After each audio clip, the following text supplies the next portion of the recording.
कभी चरित्र पे दाग लगने मत देना। जिनका चरित्र उज्जवल होगा उनका कोई कुछ नहीं बिगाड़ सकता, और जिनका चरित्र दागी हो गया उनके जीवन में कुछ अच्छाइयां नहीं रह जाती। इसलिए बेटियां, कभी गलत रास्ते, कभी पांव रखने का कभी मन में भी आ जाए, 7 बार अपने माँ और बाप की तरफ देखना। जब हम सभी माँ के गर्भ से पैदा हुए, जब बच्चा माँ के गर्भ में आता तो माँ को कितनी पीड़ा होती है माँ ही जान सकती है और कोई नहीं जान सकता।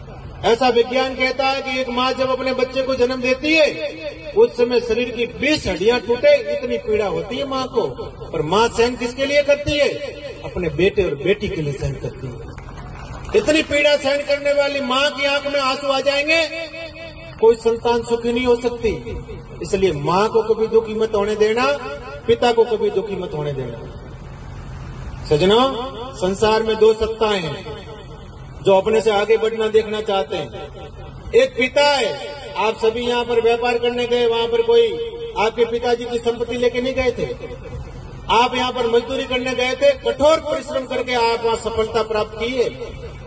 आज के बच्चे इतनी कठोर परिश्रम नहीं कर सकते, पर आपने किसके लिए किया कि हम तो जैसे दुखी हो वैसे हो जाए, कठोर परिश्रम कर ले, पर मेरी संतान को ही परिश्रम दिन न देखने पड़े। ये काम पिता कर सकता है और कोई नहीं कर सकता। इसलिए पिता दुखी नहीं होने चाहिए। और मैं तो कई बार निवेदन करता हूं कि माँ कह दो या भगवान कह दो, 2 है ही नहीं, भगवान ही माँ बन के आए।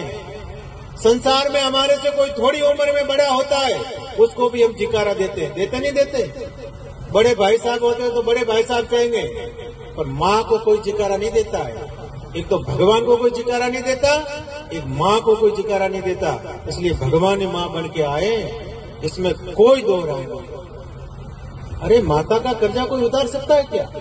पिता का कर्जा कोई उतार सकता है क्या?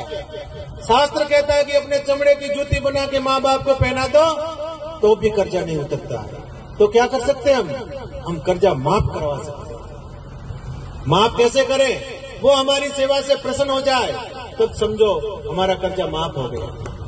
तो माता पिता को कभी दुखी मत होने देना, और समाज में सदैव बड़े बुजुर्गों का आदर और सम्मान करना। इन बड़े बुजुर्गों ने बहुत लंबा जीवन जिया है, इन बड़े बुजुर्गों के बहुत लंबे जीवन का अनुभव है।